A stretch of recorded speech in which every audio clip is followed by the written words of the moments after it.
बलूचिस्तान की मानवाधिकार कार्यकर्ता करीमा बलोच के शव को कड़ी सुरक्षा के बीच बलूचिस्तान स्थित उनके गांव लाकर दफना दिया गया। प्रदर्शन और असंतोष भड़कने से डरी हुई सरकारी एजेंसियों ने सिर्फ बलूच के करीबी रिश्तेदार को ही अंतिम संस्कार में शामिल होने की अनुमति दी। बलूच के समर्थकों ने दावा किया कि अंतिम संस्कार के दौरान न केवल गांव को सील कर दिया गया, बल्कि उन्हें भी इसमें शामिल होने से रोका गया। बता दें कि करीमा बलोच की पिछले साल दिसंबर में हत्या कर दी गई थी। इस हत्या को लेकर पाकिस्तानी खुफिया एजेंसी पर आरोप लगे थे। करीमा के शव को दफनाने के लिए पाकिस्तान लाया गया था। एयरपोर्ट पर पहुंची करीमा की लाश को लेकर एक वीडियो में ये दावा किया गया था कि उनके शव को हैंडओवर नहीं किया जा रहा। बता दें कि करीमा बलोच का शव कनाडा के टोरंटो में मिला था। वो कई दिनों से लापता थी। टोरंटो पुलिस ने जांच के बाद करीमा की मौत को गैर आपराधिक मौत बता दिया था, लेकिन अब आखिरकार इतनी मुश्किलों के बाद उनके शव को दफना दिया गया। कौन थी करीमा बलोच? बलूचिस्तान पाकिस्तान के सबसे पिछड़े हुए इलाकों में से एक है और करीमा बलोच बलूचिस्तान की एक जानी मानी मानवाधिकार कार्यकर्ता थी।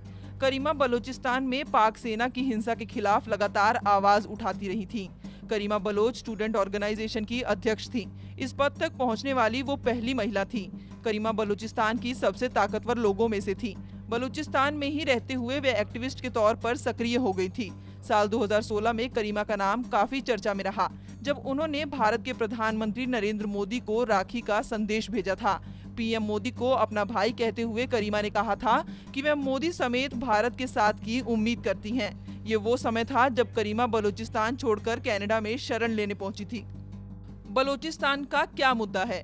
बलोच लंबे समय से पाकिस्तान से अलग एक आज़ाद मुल्क बनाने की मांग कर रहे हैं। उनका कहना है कि भारत से अलग होने के बाद पाकिस्तान ने केवल उनके संसाधनों का फायदा उठाया है, लेकिन उनके विकास पर कोई खास ध्यान नहीं दिया।